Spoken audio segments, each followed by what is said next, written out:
We are 5 episodes into the podcast now, and if some of you are starting to think, wait a second, she said she's a stay or go coach, and all these episodes just seem to be about going, don't worry, my friends. This episode is for you. Little peek into what it's like for me podcasting. I am non-traditional in my podcast recording style in that I don't have topics laid out in a 3-month ahead kind of calendar that I then follow. I found what works best for me is I tend to have episodes spontaneously just show up. It's like I will just get this really excited idea and I'll start writing an outline that just pours out of me. And then I hit record and there it is. The topics that show up will often feel very divinely inspired for me by the universe. And I love that because it almost feels like I'm connected into you guys and hopefully giving you stuff that is hitting right here, right now.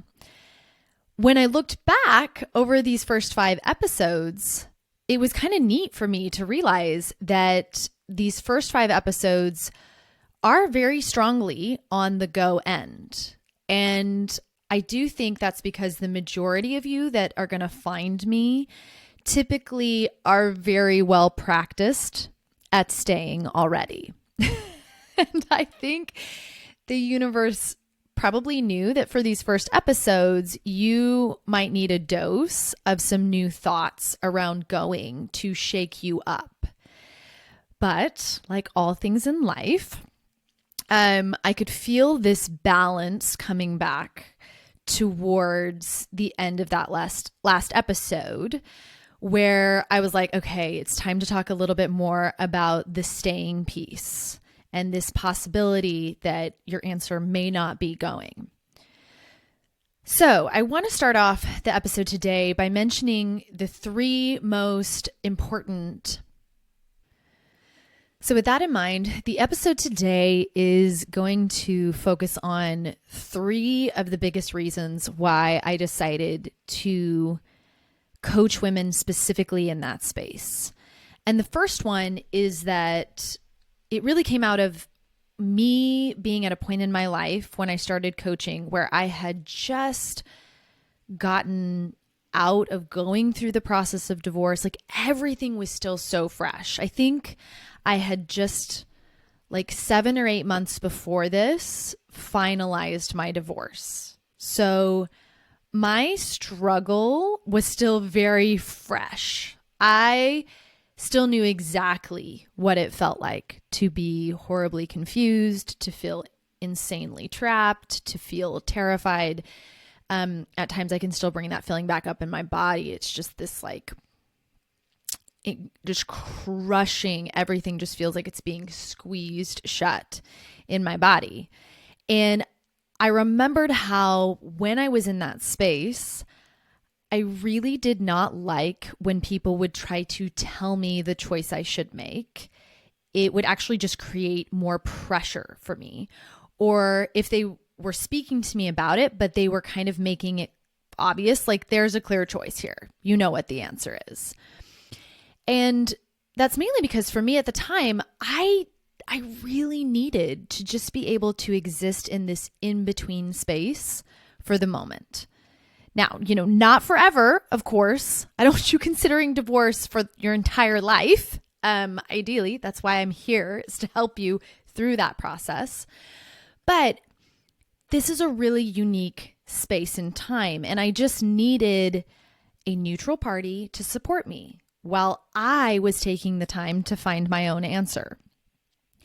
And when someone tells you what to do as an adult, I really think, and obviously there are different ways that people do this, but you can tell when at its heart, it really means that they think they know better than you. And I felt this a lot at the time when I was considering divorce, coming out of a very patriarchal culture, a culture where women are heavily infantilized, and people were used to telling me what to do. People were used to me wanting their advice. And it really violates in a lot of ways when people come to you and just, here's your answer. It violates your right as an adult to get to make your own decisions. And I've identified now that that feeling is like super yucky for me. In fact, it's one of the like biggest indicators when I'm dating someone is if I'm sharing my ideas or what I'm excited about and they feel like they need to let me know, you know what it is when someone needs to let you know. I'm like, nope, I really bristle against that. So at the time, the people that helped me the most were my best friend, Kelly, and my therapist, because they could stay neutral. And by neutral, I mean they're able to not feel like when they're talking to you that they have so much skin in the game that they need you to do something for them. Now, you're probably going to feel this often with like parents. When you have parents who have a lot of opinions around your divorce, it's often because they feel like they've got skin in the game. I wanted someone who could help me get clear for me, not because they had ulterior motives or things that they needed me to do to make them safe. So the first thing they did is they were able to stay really neutral. And then they kept directing me back to trusting myself. And they gave me the time and the space to come to that decision for myself. They didn't need me to hurry up and make a decision to make them feel better. They also didn't need me to make a specific decision that would make their lives easier. And that felt so good because a part of me deeply knew that the only person in the end who really knew the answer was me. And thank God I understood the importance of that because guess what? I'm the one who is going to be 100% responsible for that decision. No matter what anybody else told me, it was all going to fall on me. And I wanted to be able to be grounded enough, strong enough, really powerful enough in myself to carry the responsibility of that decision once I made it. But this is kind of tricky though, because a lot of us, when we are in this position, we want someone else to tell us the answer. And why do we do this? Because when we get the answer from someone else, we are able to put the responsibility for that decision on them. Well, my coach told me to do it, my therapist, like this book I read. And it's such a seductive idea. I totally get it. Like in the short term, it does seem, just because of the way we've been trained, most of us as women, like a good idea to let someone outside of us protect us, take care of us, tell us what to do. But long term, this fucks you over big time, especially considering divorce, because this act of letting someone else make the decision for you increases your belief. It just validates your belief that others outside of you ultimately know better, and that you can't trust yourself or make decisions for you. And it's really an act of giving your power away to the external. And I really want to advocate for taking a second to realize, yes, this feels like a very seductive choice, but this experience of considering divorce for so many of us is this incredible growing up moment. It can be a huge shedding of the patriarchal infantilizing I mentioned earlier, and stepping up into sovereign womanhood. Therefore, it does not need to be rushed into a quick decision just to make someone else happy or to get away from discomfort. Someone who's telling you just stay in your marriage, it's fine. But rather, we can use this in the most beautiful ways to get the most out of this incredible moment of growth in your life. And I truly believe that you deserve to give yourself and those you love this intentional and balanced amount of time. And I include balanced because we're not going to stay here forever, but we are going to take it at our own pace to set ourselves up for the best choice and future possible. So with that in mind, the second thing that I wanted to talk about was that in all of my personal work, so, my journey, and then what I've seen with my clients is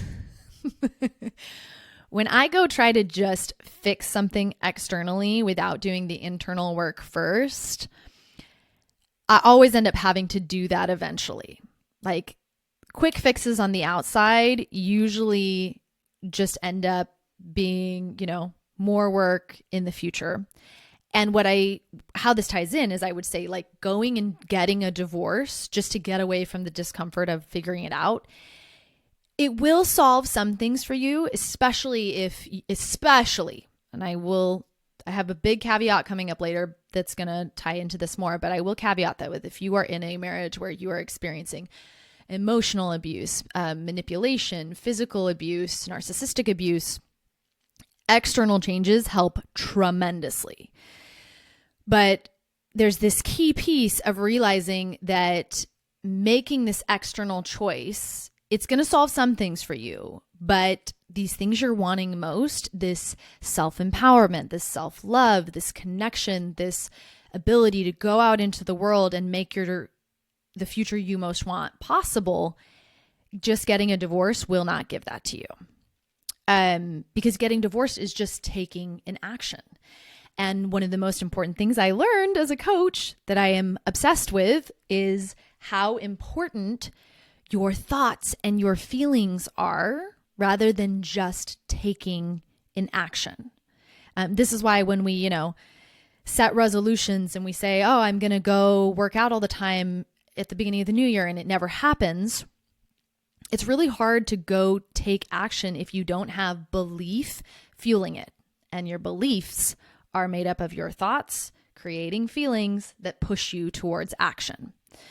So the reality is there are plenty of women who get divorced and really thrive afterwards. And there are plenty of women who get divorced and do not have better lives after. They both got divorced. So what's the difference? It's the beliefs they had about themselves, about the world, about what they were going to accomplish going through that divorce and coming out of it. So this also ties back into, one of the episodes we had previously where I talked about taking that furniture from the house with you.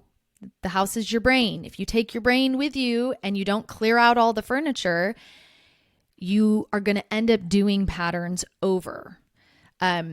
So in knowing that, I really want you to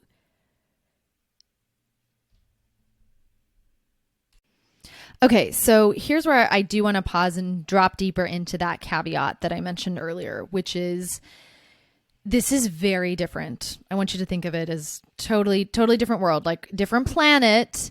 If you are in a marriage with someone who is emotionally abusive, verbally abusive, physically abusive, and especially if they have narcissistic personality disorder traits. And here is why. I watched this with myself, once again, see it very consistently in my clients. I actually do have quite a good amount of people who come to me who are in marriages where, although it's very difficult to get a diagnosis on narcissistic personality disorder, there are behaviors and patterns, especially manipulative patterns that you'll see that make it easier to kind of identify someone who at least is on that spectrum. But it is really fucking hard to heal and get a foundation in yourself while dealing with narcissistic abuse in your marriage.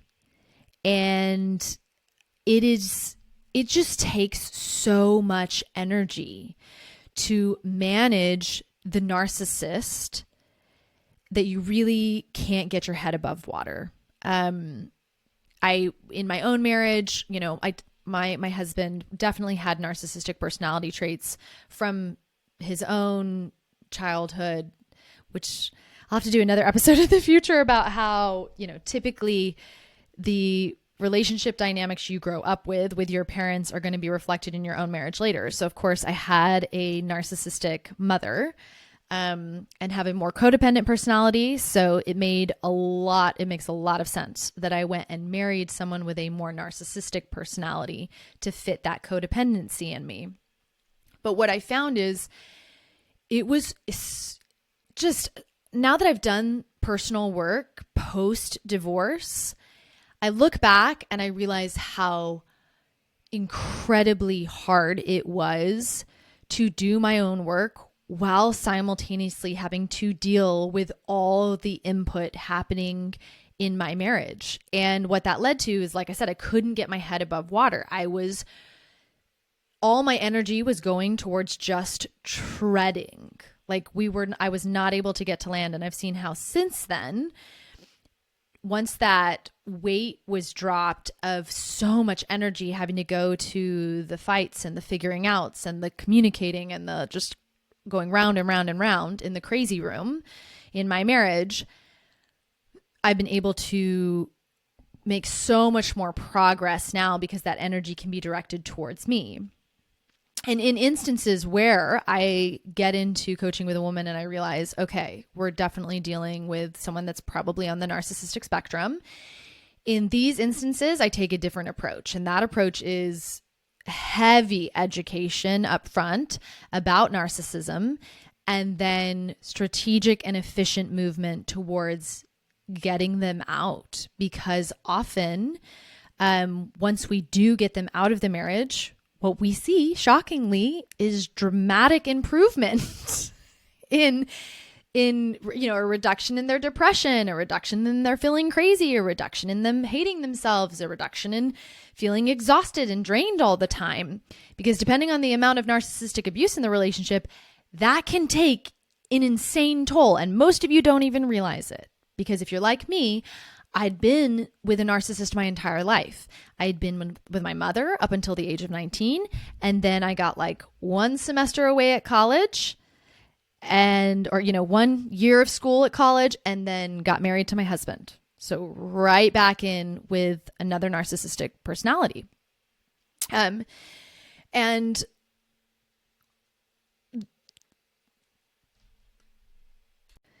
why that helps so dramatically is because you finally have the space, the time, just the energy to actually do the thought and feeling work, because you are done with having to put all of your energy towards handling the trash fires that are constantly erupting everywhere when you're in a marriage with a narcissist. So keep that in mind as you're listening, to that second piece that I just shared with you.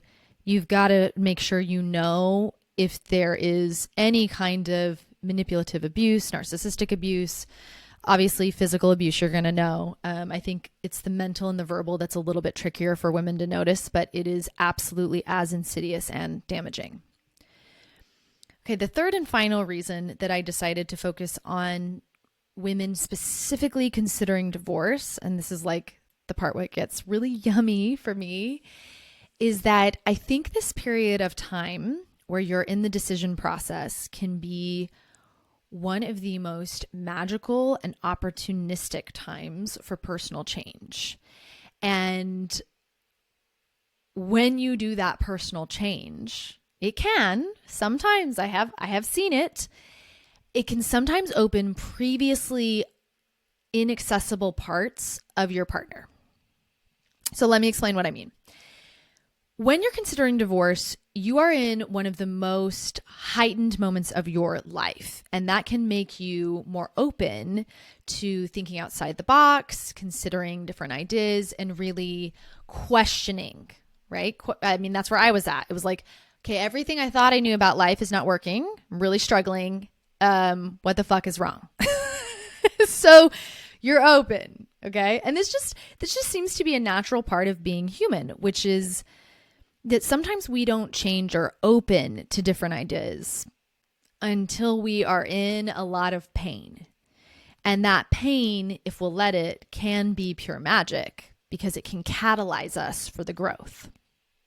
So right now, wherever you're at in considering divorce, you are a very specific version of you. And if I come in and I teach you these new tools, what I've seen, especially with the tools in coaching, because when you learn how your brain works, it opens up a whole new world of possibilities of how you want to think, how you want to feel, what you want to believe. When we throw in these new tools, you start becoming a different person. Maybe this is a person who now asks for what she wants. Maybe this is a person who doesn't people please as much. So you possibly start making changes that you've never made before, start showing up in ways you never have before. Well, voila, the equation has changed. What was previously, this version of you has now changed. And if you think of it as like a chemical reaction, if we're in high school in our chemistry lab, we're now using a different element in this chemical reaction. So if we now combine this new element with the old element, we have a chance to get something different. There's an opportunity to see what's possible with your partner. And I want to use a specific example that I have from one of my clients. When we first started working together, she presented with a ton of resentment towards her husband. She's one of the few people who, when I first started coaching her, I was like, I'm pretty sure she's out the door. Like, she really felt like she was a mother to him, having to take care of him, and just done with it. So we did a lot of coaching in the beginning around her being first really honest with herself about what she did want to do or didn't want to do, which involved a lot of releasing like shame and guilt. She was shooting on herself hardcore.